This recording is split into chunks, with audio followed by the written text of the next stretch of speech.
Hey, what's going on, everybody? It's Centurion1307 back at ya, and thank you for tuning in.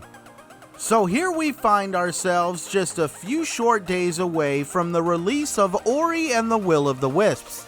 I found myself fortunate enough to sit down with the TXR Podcast and interview Moon Studios game director Thomas Mahler. Just in case you didn't know, Thomas Mahler was one of the major masterminds behind the creation of Ori the character. He explained how Ori was nothing but a prototype on his computer until he saw that initial spark of inspiration in Princess Mononoke. That's when he knew he wanted to push the limits of a Metroidvania-style platform game by putting a high production value and heavy emphasis on artistic vision, story, and gameplay controls. When it was released, The Blind Forest exceeded all sales expectations that Thomas had. What shocked Thomas was how many people not only became a fan of Ori, but how many people became fans of the genre it represents. The Blind Forest even won a few awards, and by its third year after release, it was outselling its initial sales numbers.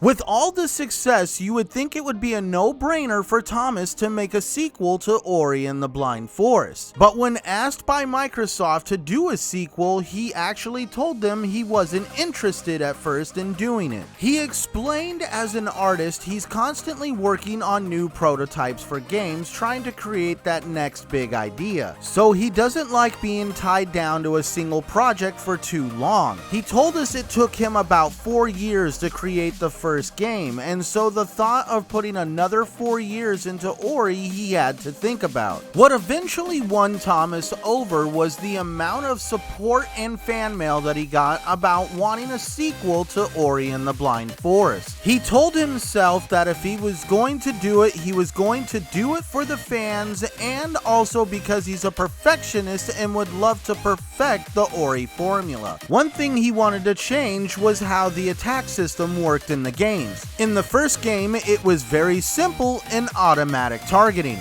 In Will of the Wisps, he wanted it to be more precise, like you had to strategically plan your attacks for the next move. Story delivery will be kept the same, so that way the story can be understood on a global scale. He wanted a heavy emphasis on non-verbal storytelling. Thomas doesn't want language to be an issue when it comes to experiencing the story of Ori and Will of the Wisps. So the characters are going to be emotionally animated in their presentation, along with being backed up by that same amazing musical score you remember from the first game. He has also crafted new ways for us to overcome challenges and traverse through its beautiful environments. He stated it was never his intention to make the world of Ori bigger, it just happened.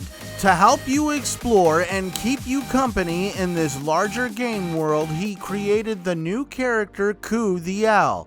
She appears to be the offspring of a character from the first game, on top of being Ori's sister. Thomas didn't want to spoil anything of the actual story, but he did state, the first game's story revolves around the coming of age of Ori and the relationship that he has with his mothers. The new story in the Will of the Wisps is going to revolve around brothers and sisters. He was also wanting to reassure us that he is going to always maintain that target of 60 frames per second on console. During the interview, the cast and Thomas broke off in a conversation about GamePass. This primarily due to the fact that Ori and the Will of the Wisps is going to launch day in GamePass right next to its retail launch. Thomas isn't too concerned about that though, and admitted that he is a huge fan of the service. He stated even with the Blind Forest in Game Pass, the sales of the game are still strong to this day.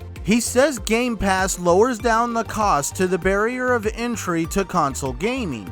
Buying a console is expensive enough. By getting Game Pass, you have access to a whole library of games, including those you may never have bought. The success of The Blind Forest was due mainly to word of mouth. People would try the game, tell their friends, and they'd go try it themselves. Thomas knows the fans of Ori are already there to support the game. By putting it in Game Pass, he hopes to get new fans by word of mouth from those who are going to try it in Game Pass. But Thomas did want to clarify that Game Pass is a totally new product to the gaming industry.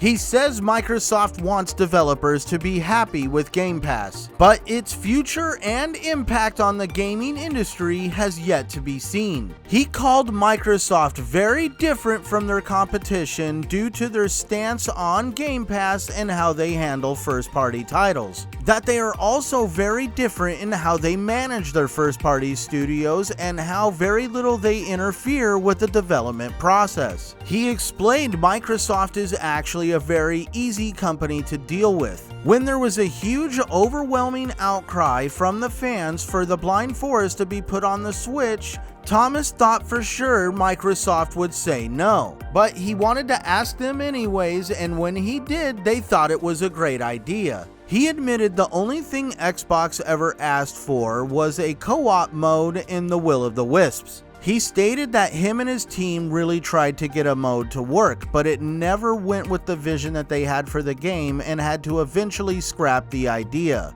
The cast and Thomas went on to have an amazing show that was filled with awesome information and great entertainment. Towards the end of the interview, Thomas did state that him and his team are currently polishing Ori and Will of the Wisps to perfection, and once they do release the game, they will move on to a project that they are already currently working on with a smaller team. If you'd like to check out the full interview on the TXR Podcast, check out the link down below in the description. Also, be sure to check out my article on this interview and all the other great content located on thelordsofgaming.net. I would like to thank you for stopping by and checking out this video, and if you haven't already, hit the subscribe button down below. And if you'd like to follow me elsewhere, you can also find me on Twitter and Xbox Live at Centurion1307. As always, I must always say to play united and game hard out there.